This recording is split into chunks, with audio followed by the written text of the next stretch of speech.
Bom, pessoal, esse aqui vai ser mais um vídeo, né, sobre a teologia da prosperidade, já que eu falei nos 2, 3 vídeos anteriores.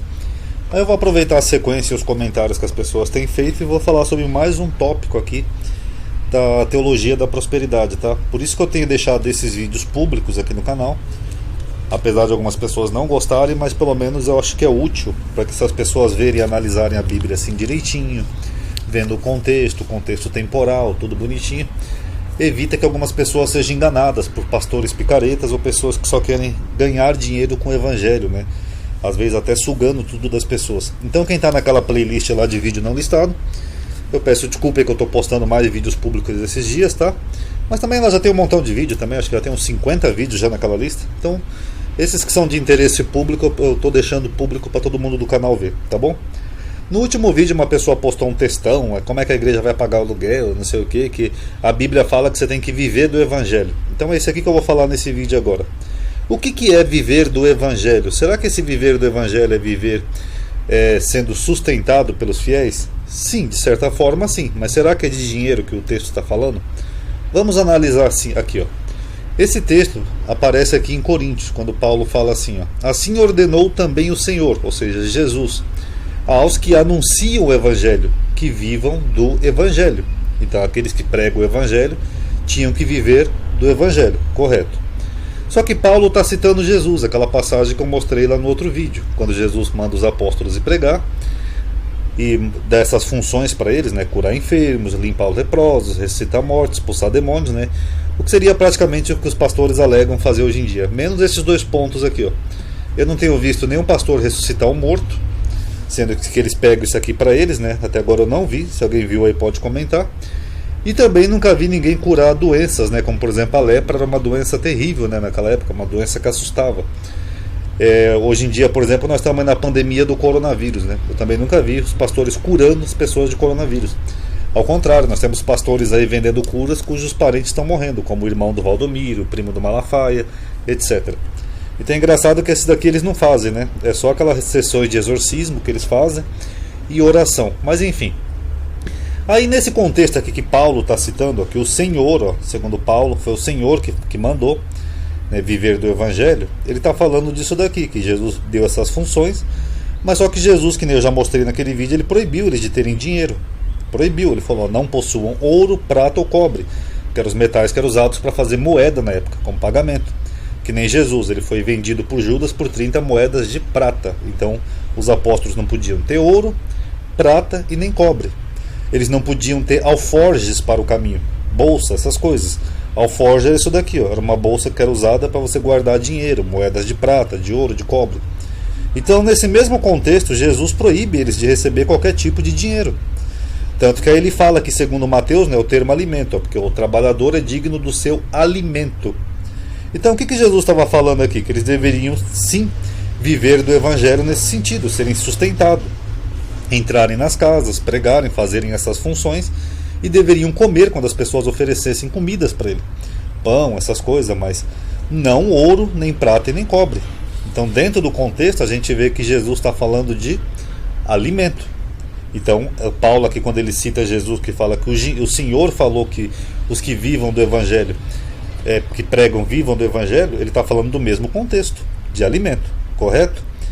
Tanto que a gente vê que naquela época tinham pessoas que exerciam cargos sacerdotais, mesmo antes de Cristo, que nem aqui em Malaquias, que elas faziam isso. As pessoas usavam de pretextos para tentar sugar do salário dos trabalhadores. Que nem, por exemplo, aqui, ó, Malaquias, ó: e chegar-me-ei para vós em juízo, e serei uma testemunha veloz contra os feiticeiros, adúlteros, contra os que juram falsamente, e contra os que defraudam o diarista no seu salário. O que é defraudar o diarista no seu salário? É pegar do salário do diarista, do trabalhador. É o mesmo que Jesus falou aqui, ó. O trabalhador, como segundo Lucas, né, que ele tem uma variação textual, é digno do seu salário. Então você não pode defraudar o trabalhador no seu salário. Então Malaquias já estava dizendo isso na época do profeta. E aí Jesus no Novo Testamento ele acusa os fariseus da mesma coisa. Ele fala aqui, ó: ai de vós, escribas e fariseus hipócritas, pois que devorais as casas das viúvas, ó, devorais.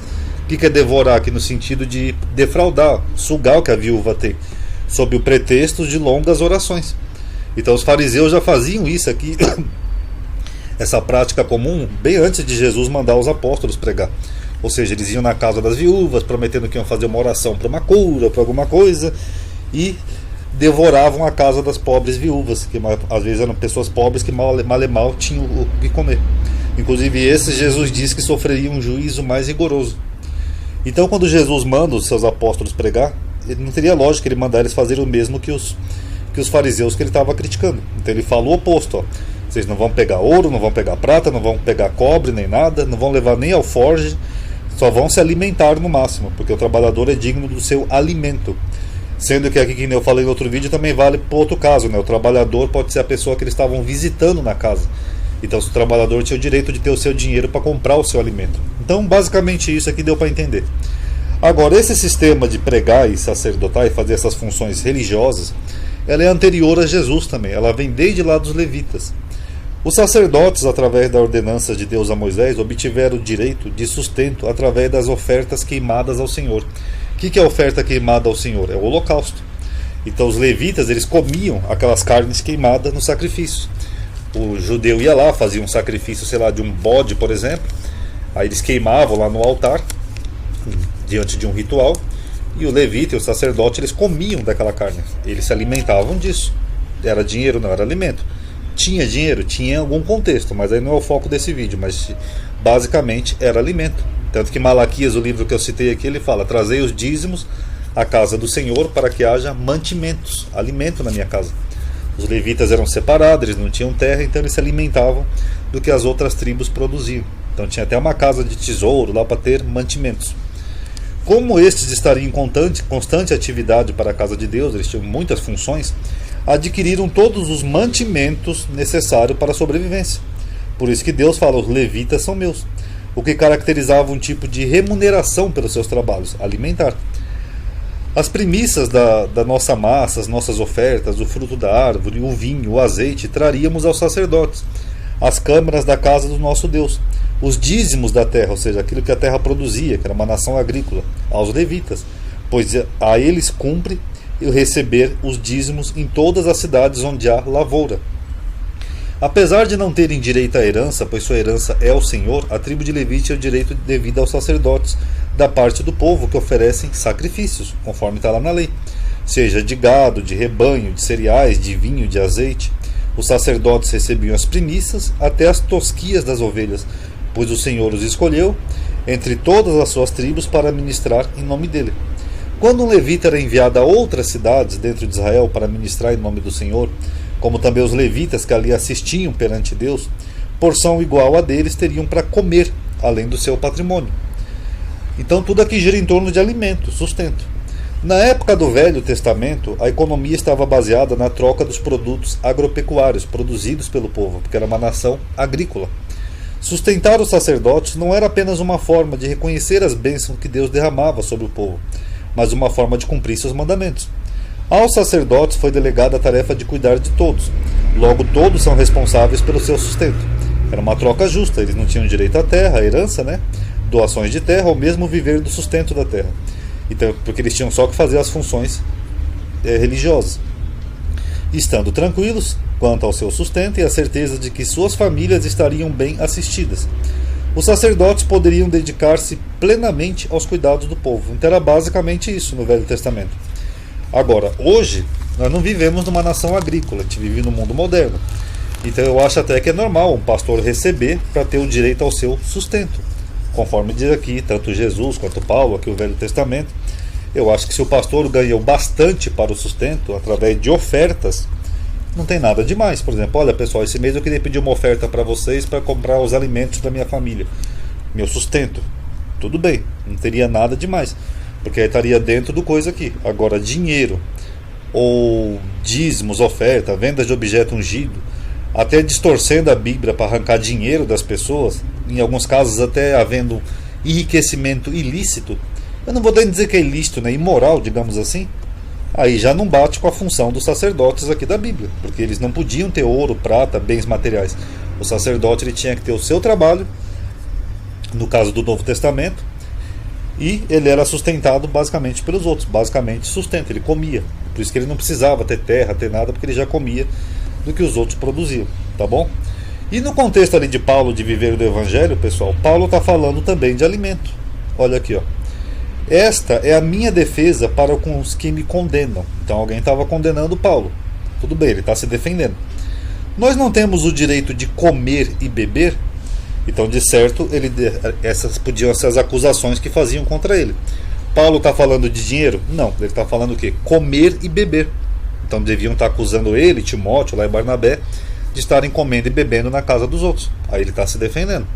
Aí ele fala, nós não temos o direito de levar conosco uma esposa crente, como também os demais apóstolos? Talvez ele levasse as esposas dele e isso gerasse uma alimentação dupla, né, digamos assim. Podia ser o motivo da acusação. Aí ele se defende perguntando isso. E os irmãos do Senhor e Quefas? Ou só eu e Barnabé não temos o direito de deixar de trabalhar? Então Paulo trabalhava, ele tinha o ofício dele, acho que ele fazia rede, né, essas coisas. Então ele trabalhava. É por isso que ele está indagando aqui. Por que só a gente não pode deixar de trabalhar e ser sustentado pelas pessoas que a gente está visitando? Então Paulo com certeza devia ter um trabalho. Quem jamais milita a sua própria custa? Ou seja, com o seu próprio dinheiro, com o seu próprio trabalho? Quem planta a vinha e não come do seu fruto? Aqui ele usa uma analogia falando de quê? De dinheiro? Não, de alimento, ó, comer do seu fruto. Ou quem apacenta o gado e não se alimenta do leite do gado? Ele está falando de dinheiro? Não, de alimento. Ou seja, se você cria gado, você pode se alimentar do gado. Vocês notaram que até agora Paulo não está falando de dinheiro aqui em nenhum momento? Digo eu isto segundo homens? Ou não diz também a lei o mesmo? Porque na lei de Moisés está escrita, que eu já mostrei esse provérbio, né, lá da lei, né, de Deuteronômio, não atarás a boca ao boi que trilha o grão. Ou seja, o boi também tinha o direito de comer. Porventura Deus tem cuidado dos bois? Ou não, diz-o certamente por nós? Certamente que por nós está escrito, porque o que lavra deve lavrar com esperança de que com esperança, e o que debulha deve debulhar com esperança de ser participante. Então aqui Paulo usa metáforas, né, e simbologias falando de alimento, ó, lavrar e debulhar, sempre falando de alimentos. Se nós vós semeamos as coisas espirituais, será muito de que vós recolhamos as carnais? Aqui esse trecho é um pouco controverso, né, porque Paulo ele sempre critica os carnais, né, mas aqui ele quer semear, recolher das coisas carnais. Mas mesmo as coisas carnais que ele está falando aqui é alimento. Está aqui no contexto, ó. Ele não está falando de dinheiro. Paulo não saía pedindo dinheiro para as pessoas. Ele está falando de alimento. Se os outros participam desse poder sobre vós, por que não e mais justamente nós? Mas nós não usamos desse direito. Ou seja, ele está falando que os apóstolos usavam e eles não. Antes suportamos tudo, desde fome, dificuldade, essas coisas, para não pormos impedimentos algum ao Evangelho de Cristo.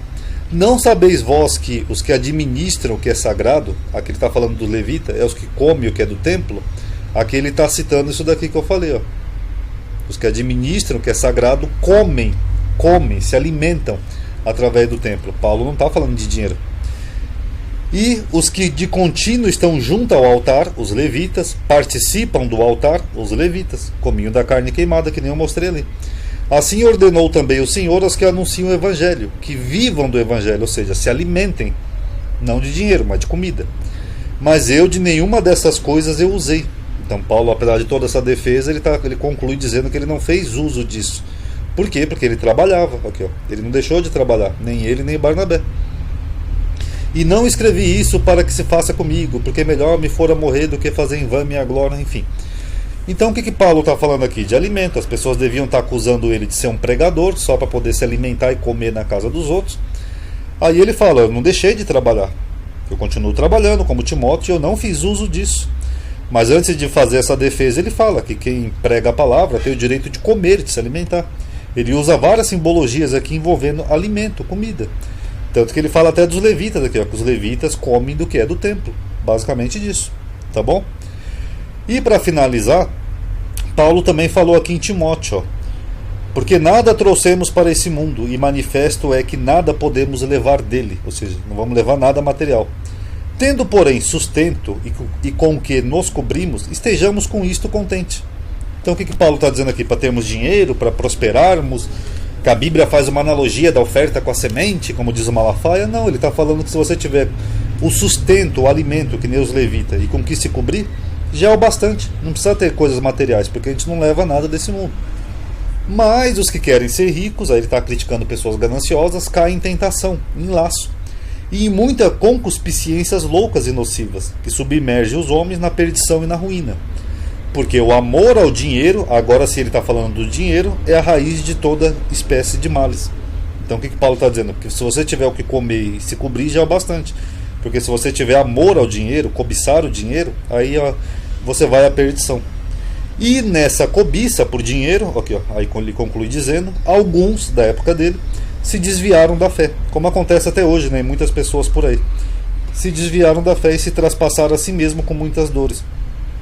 Aí ele fala, mas tu, ó homem de Deus, ou seja, que seria um tipo de sacerdote ou religioso, foge dessas coisas, ou seja, do amor ao dinheiro. Segue a justiça, a piedade, a fé, o amor, a paciência e a mansidão. É disso que Paulo está falando. Tá bom, pessoal? Então todo o contexto aqui de Coríntios, o viver do Evangelho, tem a ver aqui com os levitas, com o que Jesus falou, tem a ver com se sustentar, com alimento. Que nem eu falei, aqui nós temos um contexto agrícola, né, de uma outra época. Hoje, se a pessoa ajuda, por exemplo, um pastor, ou pregador, ou líder religioso, para ele manter a sua alimentação, o seu sustento, eu particularmente não acho errado. Eu acho que dentro da escritura está até correto, porque a pessoa tem que se alimentar. A pessoa não vai também ficar a vida inteira auxiliando os outros e não vai receber nada, né? Agora, desde que seja só o limite para o sustento, como Paulo diz aqui em Timóteo. Se a pessoa tiver o do sustento e para se cobrir, já é o bastante.